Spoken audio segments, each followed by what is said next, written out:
Hola, ¿cómo están? Bienvenidos a esta nueva forma de hacer filosofía. Esto es filosofía en diferido. Y en el fondo lo que quiero presentar acá es, justo pasa la 2:26, es presentarte un poco la clase número 2 para ti que no pudiste acceder o para ti que quieres repasar. En esta clase número 2 la pregunta de la clase es ¿cómo hacer filosofía? En la clase de hoy, claro, la pregunta es ¿qué es hacer filosofía? ¿Qué significa hacer filosofía? ¿Para qué hacer filosofía? ¿Y cómo hacer filosofía? Elementos también para hacer filosofía. Luego te contaré básicamente qué es lo que será el ejercicio número 1 de filosofía. ¿Ya? Vamos con la siguiente. Hacer filosofía es un ejercicio intelectual, ¿ya? Pero es un ejercicio intelectual que involucra tanto teoría como práctica, en el fondo porque lo que hay detrás de la filosofía es también no solo un armazón que nos permita pensar de manera diferente, sino también la consistencia de la filosofía es cuánto de aquellas reflexiones mucho más antiguas, de épocas muy, muy pasadas, sigue siendo algo vigente 2000, 3000, 100, 400 o 500 años después. Es por eso que hasta el día de hoy nosotros somos capaces de rescatar a Aristóteles. Es por eso que también somos capaces de rescatar, ¿cierto?, lo que decía Platón, o por qué también no decirlo, de Hegel o de Karl Marx. En el fondo, hablamos de estos filósofos porque sus teorías no son coherentes. No es coherente la idea de felicidad de Aristóteles. No es coherente la idea de totalidad o de realidad, en doble sentido, de Hegel. No es coherente el capital que describía Marx. Entonces, siempre esa reflexión tiene una contrastación, tiene una verificación entre teoría y práctica, entre lo que conocemos como la realidad en un examen riguroso y lo que nosotros elaboramos como teoría. La filosofía o el quehacer de la filosofía es un ejercicio, es decir, algo teórico, algo que vamos pensando, pero también es una reflexión con la realidad.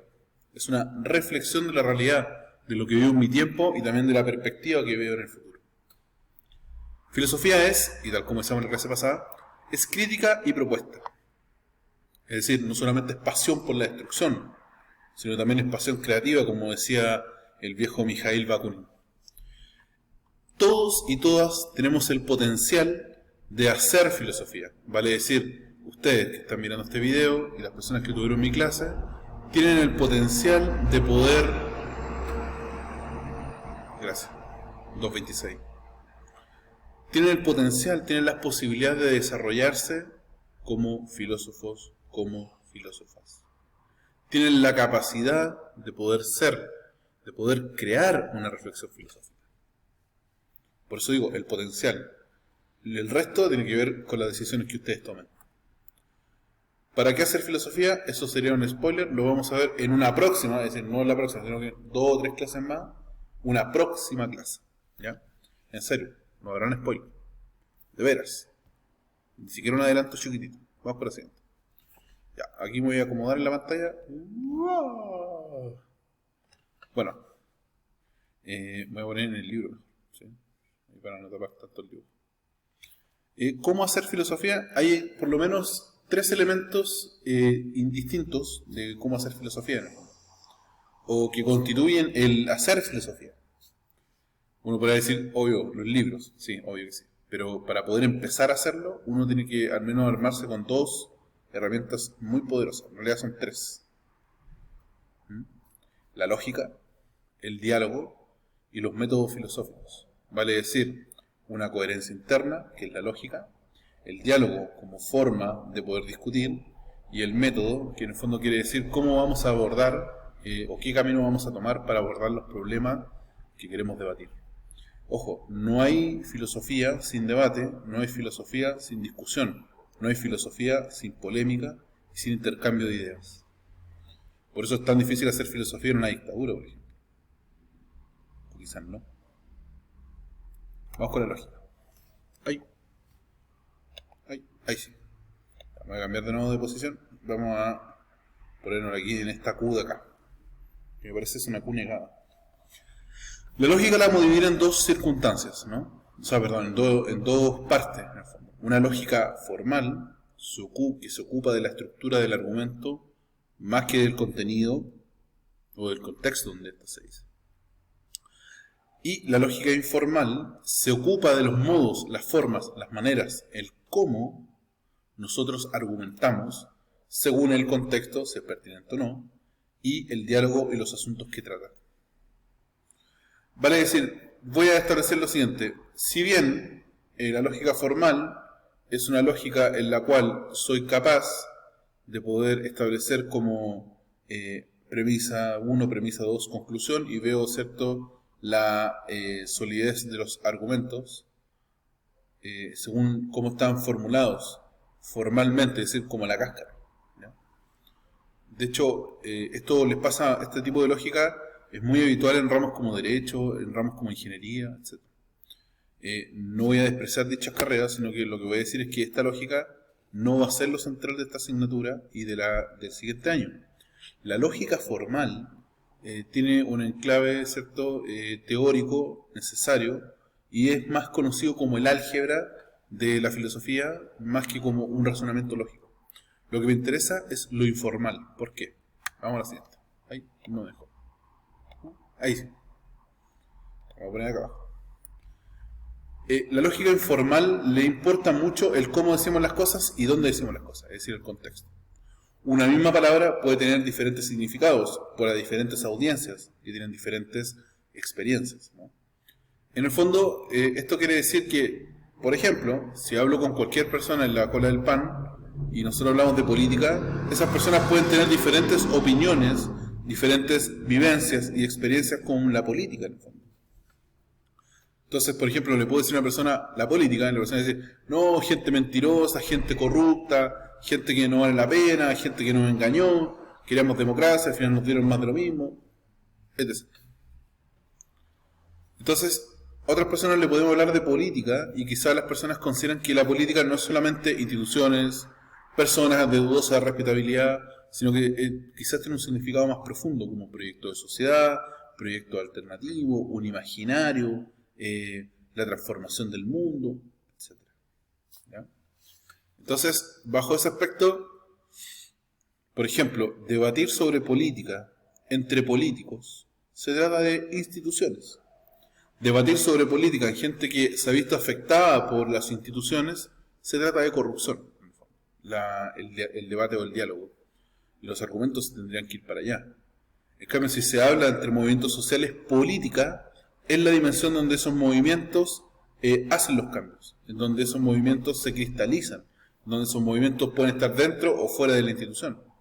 Entonces, 3 contextos para una misma palabra, para un mismo concepto. Y ojo, los registros son totalmente diferentes. Completamente diferentes. Ahí, vamos por la siguiente. Ahí. La lógica informal atesora también la idea del contexto. Perdón, voy a salirme acá para que vean las fotitos, ¿cierto? Y se vea un poco más interesante este PPT, salvo por mi cara. El contexto siempre es importante.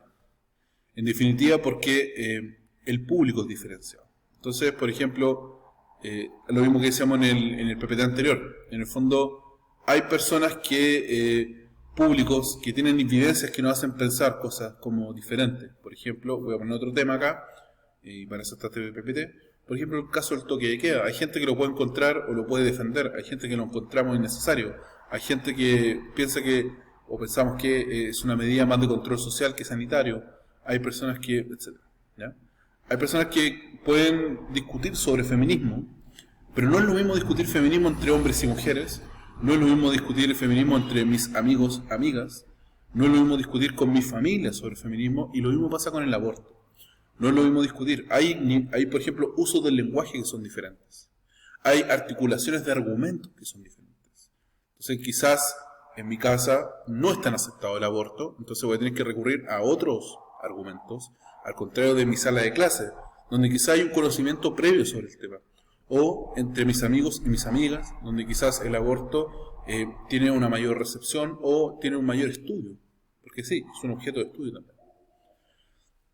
Lo mismo puede pasar con el retumbar, ¿cierto? O puede pasar, ¿cierto?, con ser Hokage, en el fondo, que son temas de debate para gente que está instruida dentro del mundo del anime, pero quizá otras personas van a pensar que el retumbar, ¿cierto?, es el ruido que queda después de un temblor. O ser Hokage va a ser cualquier cosa, ¿no? Pero para las personas que están metidas dentro del mundo del anime son temas muy relevantes. ¿Cómo hacemos de alguien un líder? O si realmente el retumbar era la solución para acabar con la guerra.